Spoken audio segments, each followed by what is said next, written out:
जी, अस्सलाम वालेकुम, welcome back to new video. आपको जैसे कि पता है इस चैनल पे यूरोप की आपको लेटेस्ट अपडेट्स मिलती हैं। तो उसी हवाले से आज एक बड़ी ज़बरदस्त न्यूज़ है। इस कंट्री को अभी हमने जो है वो स्टार्ट तो नहीं किया क्योंकि इसकी सबसे बड़ी रुकावट पाकिस्तान में जो है वो इसकी वीज़ा अपॉइंटमेंट थी। बहुत ज़्यादा बच्चे ऑलरेडी जो दूसरे कंट्रीज़ के लिए मेरे से कॉन्टैक्ट करते थे वो कहते थे जी हमारे पास इटली का ऑफर लेटर है, हमें यूनिवर्सिटी में एडमिशन मिल गया तो उसकी अपॉइंटमेंट नहीं मिली। तो क्योंकि जर्मनी की तरह इटली की भी वीज़ा रेशो काफ़ी अच्छी है स्टूडेंट के हवाले से, खास करके यहाँ पे आपको बहुत चीप यूनिवर्सिटीज़ मिल जाती हैं, इंग्लिश प्रोग्राम्स काफ़ी सारे हैं, स्कॉलरशिप्स भी मिल जाते हैं। तो लेकिन इनका सबसे बड़ा जो ड्रॉबैक था वो इनकी वीज़ा अपॉइंटमेंट का इशू था। तो अभी एक गुड न्यूज़ आई है।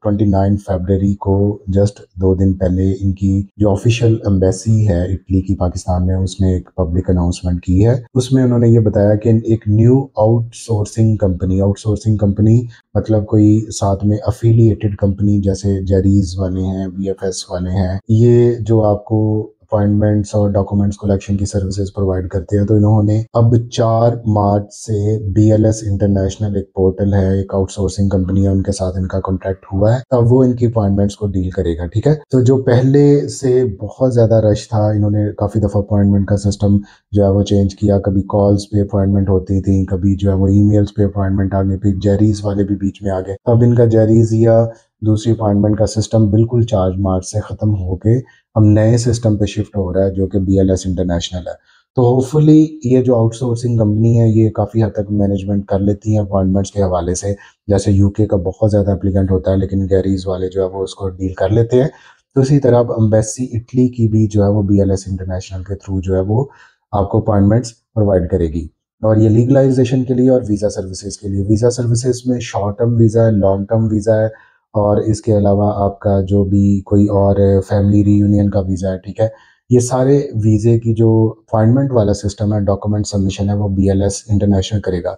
इसके जो 3 इसके मेन ऑफिसेज हैं, इसमें इस्लामाबाद में है, लाहौर में है, कराची में है। इसके अलावा इसके बाकी शहरों में भी काफ़ी जो है वो सब ऑफिसेज हैं, जिसमें फैसलाबाद है, कोयटा है, जिसमें पेशावर है, जिसमें मुल्तान है। और इन शहरों में भी आप अपने डॉक्यूमेंट्स जो है वो इनके सेंटर पे जाके जो है वो सबमिट करवा सकते हैं। ठीक है, तो एक बड़ा ज़बरदस्त इनकी चेंज आने वाली है जिसकी वजह से जो स्टूडेंट्स काफ़ी परेशान थे। अब उन बच्चों का क्या होगा जो ऑलरेडी बड़ा दिमाग खपा के और बड़ा उन्होंने मिन तरलों से या किसी चक्रों से जो है वो अपॉइंटमेंट ली है, तो उनका अब क्या सीन बनेगा। तो उनके लिए इन्होंने जो वो कह दिया है कि आप जो है जिनको ऑलरेडी अपॉइंटमेंट्स हैं उनको ईमेल्स आ गई या उनको कॉल्स पे आ गया है कि आपकी अपॉइंटमेंट की डेट वही रहेगा लेकिन आपका वेन्यू जो जगह है वो आपने गैरीज के जाने की बजाय जो है वो अब बीएलएस इंटरनेशनल के ऑफिस जाना है, वहाँ पे आपकी अपॉइंटमेंट को जो है वो कंसिडर किया जाएगा। तो इटली एक अच्छी डेस्टिनेशन है, मैं इसके खिलाफ नहीं था, और प्रॉब्लम सबसे ज़्यादा वीज़ा अपॉइंटमेंट की थी। अब ये लेटेस्ट अपडेट कल मैं न्यूज़ देख रहा था क्योंकि यूके और यूरोप के हवाले से मैं अपडेट्स जो है वो लेता रहता हूँ। तो उसमें ये एक लेटेस्ट न्यूज़ सामने आई कि जिसमें अपॉइंटमेंट्स के इशू को इन्होंने एक नए सिस्टम पे शिफ्ट किया जिसकी वजह से काफ़ी हद तक अपॉइंटमेंट्स का इशू नहीं रहेगा।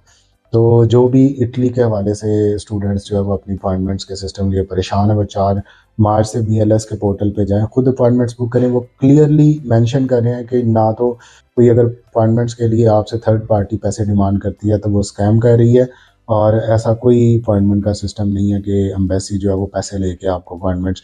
तो लेकिन ब्लैक की मार्केट है पाकिस्तान में, ऐसी बहुत सारी भेड़ें मौजूद हैं जो आपकी मजबूरी का फ़ायदा उठाते हैं, और ये वही काम है जहाँ पे जितनी ज़्यादा डिमांड होगी, ठीक है, और वहाँ से वो सप्लाई शॉर्ट होगी। डिमांड और सप्लाई के शॉर्ट के चक्कर में हर कोई कहता है कि मैं ज़्यादा पैसे दे के जो है वो अपना काम करवा लूँ।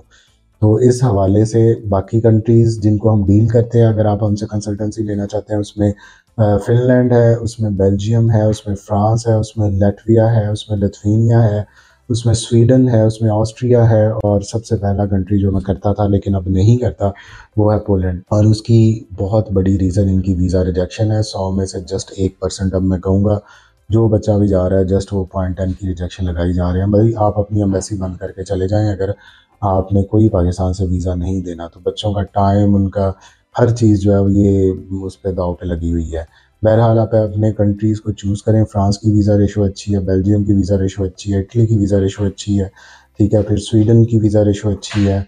जो जेन्युइन स्टूडेंट्स है, ये बहुत डिपेंड करता है कि जी आपका केस किस तरह का, आपका रेलिवेंट सब्जेक्ट है, आपकी रेलिवेंट यूनिवर्सिटी है, आपका क्या, इसके अलावा आपने कहाँ पे अप्लाई किया था। तो बहुत सारी चीज़ें हैं जो एक आपको एक जेन्युइन स्टूडेंट शो करती हैं। लोग पढ़ा कुछ होता है, बायोलॉजिकल साइंसेस पढ़ा है और जा रहे हैं बिजनेस में, बिजनेस पढ़ा हुआ है जा रहे हैं दूसरी फील्ड में। तो उसके बाद फिर जो जब रिजेक्शन लग जाती है एम्बेसी आपके, तो फिर वो आते हैं कि जी हमारा केस ख़राब हो गया था, हमें फंड जो है वो वीज़ा रिजेक्ट हो गया। तो आपका जेन्युइन स्टूडेंट लगना आपके रेलेवेंट फील्ड में ये सबसे इम्पॉर्टेंट है, ठीक है। तो इसी तरह कोई और नई अपडेट सामने लेनी है तो इस चैनल को लाइक एंड सब्सक्राइब कर लें, आपको बहुत फ़ायदा हो जाएगा।